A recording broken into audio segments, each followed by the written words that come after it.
Pastor Mark here. Thanks for coming back again today.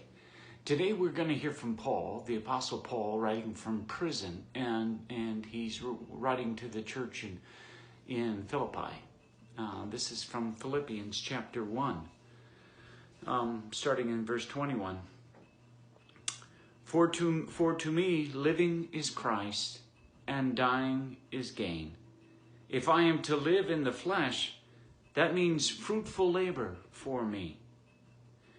And I do not know which I prefer. I am hard pressed between the two. My desire is to be part and to be with Christ. For that is far better. But to remain in the flesh is more necessary for you. Since I am convinced of this, I know that I will remain and continue with all of you for your progress and joy in faith, so that I may share abundantly in your boasting in Christ Jesus when I come to you again.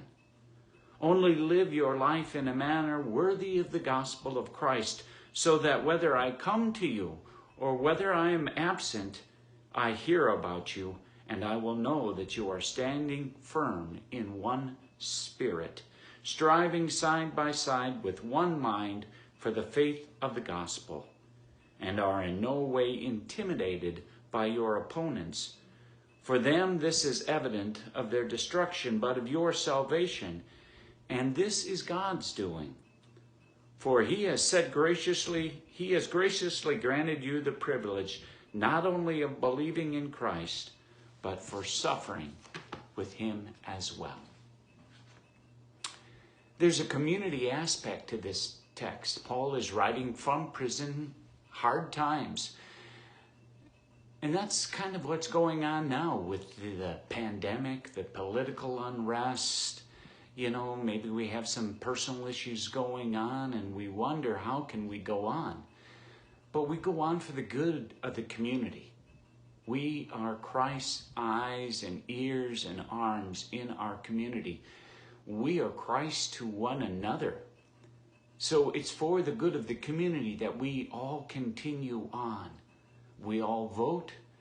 We all social distance in this pandemic time and wear masks for the good of the community. That is what we think about during this time. What is best for all. We suffer in Christ. And yes, some things are going on that are not all that pleasant, but Christ is in our midst despite that.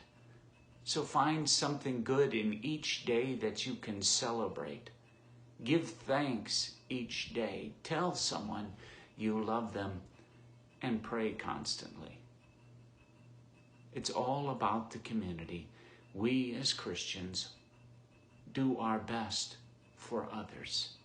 The thought of the other, the good of the other.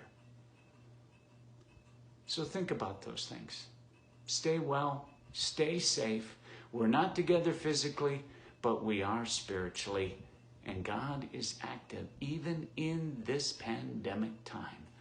Active through you, active through me. Take good care. Stay well. Hope to see you tomorrow.